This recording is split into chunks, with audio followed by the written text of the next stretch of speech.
নমস্কার বন্ধুরা, আমি প্রশান্ত বং 24 স্পোর্টসে আপনাদের সকলকে স্বাগত। 2025 আইপিএল এর আগে কলকাতা নাইট রাইডার্স আজকে দ্বিতীয় প্র্যাকটিস ম্যাচ খেলেছে নিজেদের মধ্যে এবং আমাদের প্লেয়ারদের দুটো দলে ভাগ করা হয়েছে, টিম গোল্ড এবং টিম পার্পল। টিম গোল্ডের ক্যাপ্টেন ছিল মনীষ পান্ডে এবং টিম পার্পলকে নেতৃত্ব দিয়েছে আমাদের ক্যাপ্টেন আজিঙ্কে রাহানে। এবং এই ম্যাচে প্রথমে ব্যাটিং করেছিল টিম পার্পল এবং 20 ওভারে 223 রান করেছে টিম পার্পল 4 উইকেটের বিনিময়ে।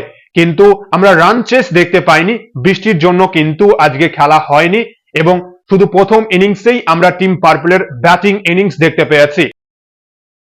2025 আইপিএল এর আগে দুটো প্র্যাকটিস ম্যাচ ব্যাটসম্যানরা ভালো পারফরমেন্স করেছে। প্রথম ম্যাচেও আমরা বিস্ফোরক ব্যাটিং ইনিংস দেখেছি। আর রিঙ্কু, রাসেল, রমনদীপের বিস্ফোরক ব্যাটিং পারফরমেন্স। ভাইস ক্যাপ্টেন আমাদের ভেঙ্কটেশ আইয়ারও দুর্দান্ত পারফরমেন্স করেছে এবং দ্বিতীয় প্র্যাকটিস ম্যাচেও কিন্তু প্রথম ইনিংসে টিম পার্পল ব্যাটিং করেছে। ভেঙ্কটেশ আইয়ারের দুর্দান্ত ব্যাটিং পারফরমেন্স, রাসেল, রমনদীপ, রিঙ্কু সিং এর দুর্দান্ত ব্যাটিং পারফরমেন্স কিন্তু আমরা দেখেছি।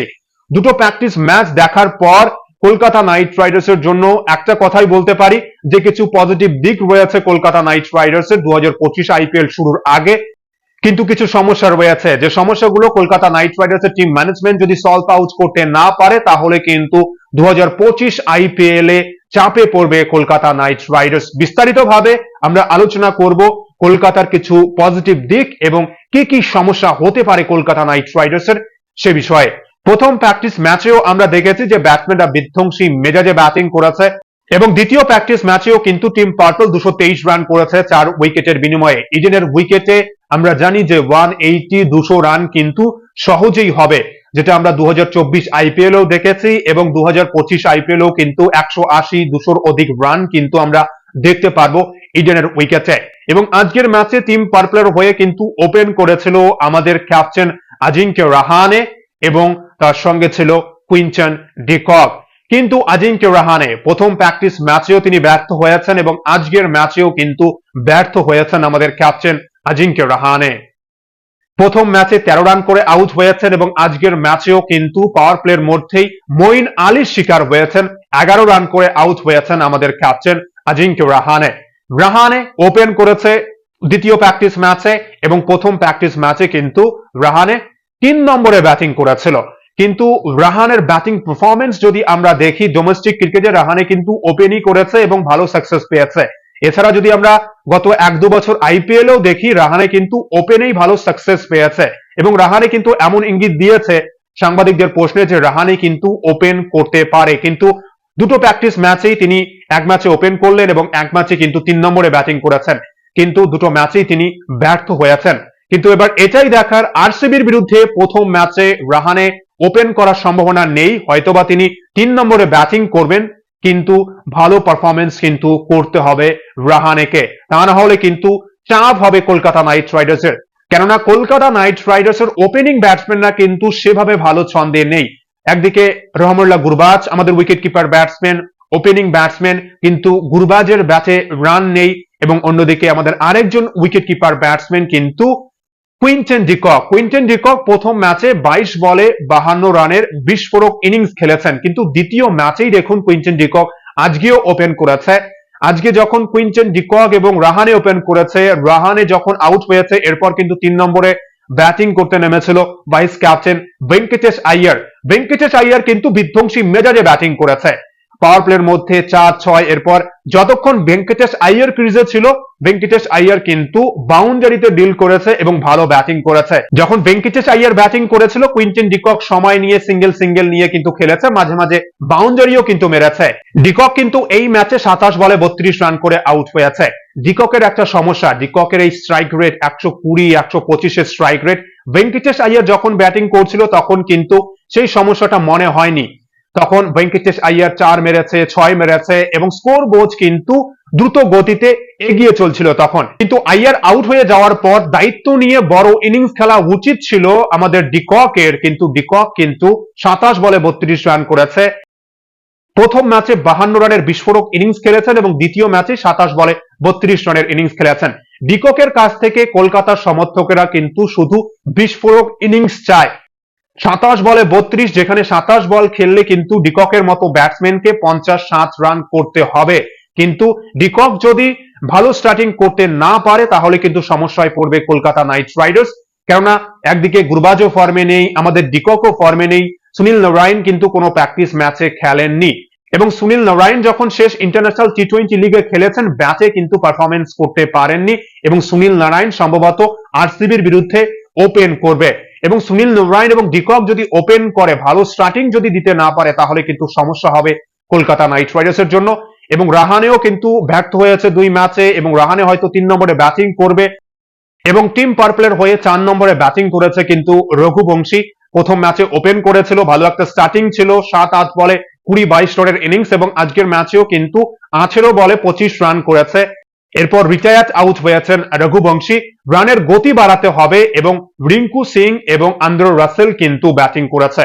রিঙ্কু সিং কিন্তু ভালো ব্যাটিং করেছে, দুটো ম্যাচেই রিঙ্কু সিং এর দুর্দান্ত ব্যাটিং পারফরমেন্স আমরা কিন্তু দেখতে পেয়েছি।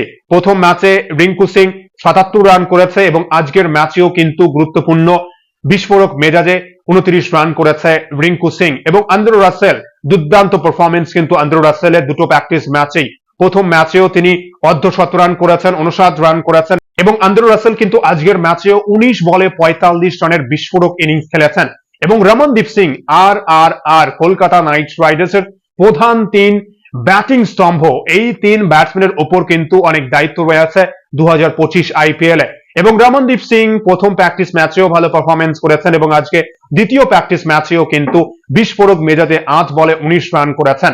তার মানে দুটো প্র্যাকটিস ম্যাচ দেখে একটা জিনিস ক্লিয়ার হচ্ছে যে কলকাতা নাইট রাইডার্সের ওপেনিং পজিশন বা টপ অর্ডার নিয়ে কিন্তু একটু সমস্যা রয়েছে এবং ব্যাটসম্যানরা যদি পারফরমেন্স করতে পারে, ওপেনার ব্যাটসম্যানরা এবং রাহানে যদি তিনে ব্যাটিং করে যদি পারফরমেন্স করতে পারে তাহলে তো সমস্যা হবে না, কিন্তু পারফরমেন্স করতে না পারলে কিন্তু সমস্যায় পড়বে কলকাতা নাইট রাইডার্সের টিম ম্যানেজমেন্ট এবং সমর্থকরাও কিন্তু চাপে থাকবে।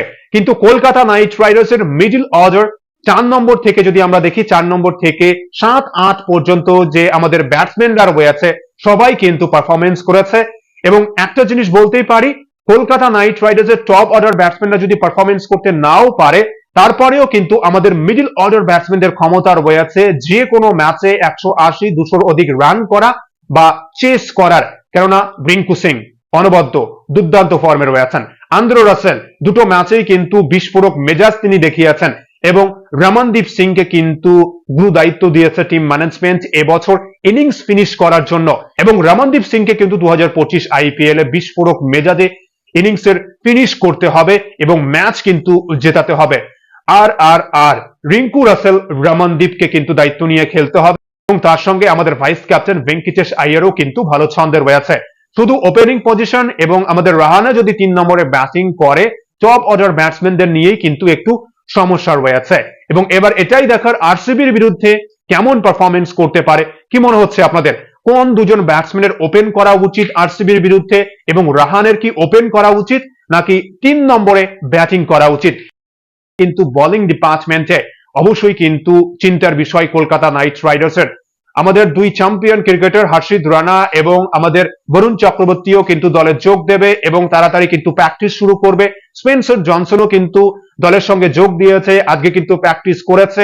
কিন্তু নকিয়া প্রথম ম্যাচেও তিনি ভালো বোলিং করতে পারেননি, দ্বিতীয় ম্যাচেও মাঝে মাঝে একটা দুটো তিনটে বল ভালো বোলিং করেছেন, শেষের দিকে আজকে ডেথ ওভারে যখন তিনি শেষ ওভার বোলিং করছিলেন মোটামুটি ভালো বোলিং করেছেন, রিঙ্কু সিংকে আউট করেছেন। কিন্তু যেভাবে তিনি 4 ওভার বোলিং করবেন এবং যদি প্রতি ম্যাচেই 40-50 করে রান দেন, আজকের ম্যাচে নকিয়া দুটো উইকেট পেয়েছে। আমাদের ফাস্ট বোলিং ডিপার্টমেন্টে বৈভব আরোরাকে নিয়ে কাজ করছে, আপনাদের সঙ্গে আলোচনা করেছি, কিন্তু বৈভব আরোরা পাওয়ার প্লেতে একটু হলেও ভালো বোলিং করেন কিন্তু ডেথ ওভারে কিন্তু আরো কাজ করতে হবে বৈভব আরোরাকে এবং নকিয়া পাওয়ার প্লে বা ডেথ ওভারে যখন বোলিং করবেন দায়িত্ব নিয়ে কিন্তু বোলিং করতে হবে।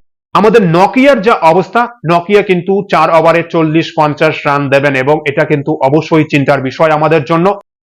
চেতন সাকারিয়াও আজকের ম্যাচে খেলেছেন এবং ভালো বোলিং কিন্তু তিনিও করতে পারেননি এবং অন্যদিকে স্পেন্সার জনসন প্র্যাকটিস করেছেন। এবার এটাই দেখার যে আরসিবির বিরুদ্ধে ম্যাচে কোন বিদেশি ফাস্ট বোলারকে খেলানো হবে। সেক্ষেত্রে আমার মনে হয় নকিয়াই হয়তো প্রথম ম্যাচে খেলতে পারে এবং অন্যদিকে স্পিন বোলিং ডিপার্টমেন্ট নিয়ে যদি আলোচনা করি, দুটো প্র্যাকটিস ম্যাচে কিন্তু মোটামুটি ভালো বোলিং করেছে আমাদের মঈন আলী, আজকের ম্যাচেও কিন্তু ভালো বোলিং করেছেন, ক্যাপ্টেনকে আউট করেছেন এবং অনুকূল রয়ও কিন্তু যথেষ্ট ভালো বোলিং করার চেষ্টা করেছেন। এবং অন্যদিকে আমাদের দুই প্রধান স্পিনার আমাদের সুনীল নারায়ণ এবং বরুণ চক্রবর্তী, এই দুই বোলারকে কিন্তু দায়িত্ব নিয়ে অবশ্যই বোলিং করতে হবে, কেননা শুরুতেই হয়তো পাওয়ার প্লের মধ্যেই আমরা হয়তো নারায়ণ বা বরুণ চক্রবর্তীর মধ্যে থেকে যে কোনো একজনকে বোলিং করতে দেখতে পারবো। এরপর হয়তো এমনটাও দেখা যেতে পারে যে ডেথ ওভারেও বোলিং করছে আমাদের বরুণ চক্রবর্তী বা সুনীল নারায়ণ। আমাদের কলকাতা নাইট রাইডার্সের প্রধান সমস্যা কিন্তু টপ অর্ডার ব্যাটসম্যানদের ভালো পারফরমেন্স করতে হবে, যেখানে অন্য আইপিএল দলগুলো বিধ্বংসী মেজাজে পাওয়ার প্লের মধ্যেই 6 ওভারে 70, 80, 100 রান করবে। আমরা যদি 6 ওভারে 40-50 রান করি এবং আমরা যদি একটা দুটো উইকেট পাওয়ার প্লের মধ্যেই হারাই, তাহলে কিন্তু সমস্যা হবে। তাই পাওয়ার প্লেতে টপ অর্ডার ব্যাটসম্যানদের পারফরমেন্স করা, মিডল অর্ডার ব্যাটসম্যানদের উপর আমার ভরসা রয়েছে যে মিডল অর্ডার ব্যাটসম্যানরা কিন্তু পারফরমেন্স করবেই এবং ফাস্ট বোলিং ডিপার্টমেন্ট নিয়ে কিন্তু অবশ্যই কাজ করতে হবে। আপনাদের মতামত কি? দুটো প্র্যাকটিস ম্যাচ দেখেছেন এবং প্লেয়ারদের যা পারফরমেন্স, অবশ্যই কিন্তু যে প্লেয়াররা সারা বছর ভালো পারফরমেন্স করতে পারেননি, এবার আইপিএল এ এসেই যে ভালো পারফরমেন্স করবেন, যেমনটা কুইন্টন ডিককের ক্ষেত্রে এবং আমাদের গুরবাজের ক্ষেত্রেও কিন্তু শেষ 5-6 মাসে কিন্তু সেভাবে ভালো পারফরমেন্স নেই ব্যাচে। আমাদের সুনীল নারিনের ক্ষেত্রেও কিন্তু সেম কথা প্রযোজ্য, কিন্তু পারফরমেন্স করতে হবে। আমরা ডিফেন্ডিং চ্যাম্পিয়ন, আমাদের যদি টাইটেল ডিফেন্ড করতে হয় তাহলে কিন্তু সবাইকে সেরা পারফরমেন্স করতে হবে, ব্যাটসম্যানদের, বোলারদের এবং বিশেষ করে ভালো ফিল্ডিংও কিন্তু করতে হবে। তাহলেই কিন্তু কলকাতা নাইট রাইডার্স প্রথমত প্রধান লক্ষ্য প্লে অফ সুনিশ্চিত করা, প্লে অফে হয়তো কোয়ালিফাই করতে পারবে যদি সব ডিপার্টমেন্ট আমাদের ভালো পারফরমেন্স করতে পারে। তা না হলে কিন্তু সমস্যা হবে কলকাতা নাইট রাইডার্সের। আপনাদের মতামত কি? অবশ্যই শেয়ার করবেন কমেন্ট বক্সে এবং ভিডিওটি ভালো লাগলে অবশ্যই কিন্তু লাইক, কমেন্ট ও সাবস্ক্রাইব করে খেলাধুলোর সমস্ত আপডেট পাওয়ার জন্য এবং আমি KKR যারা কলকাতার সমর্থক রয়েছেন কমেন্ট বক্সে কমেন্ট করবেন। অসংখ্য ধন্যবাদ সকলকেই।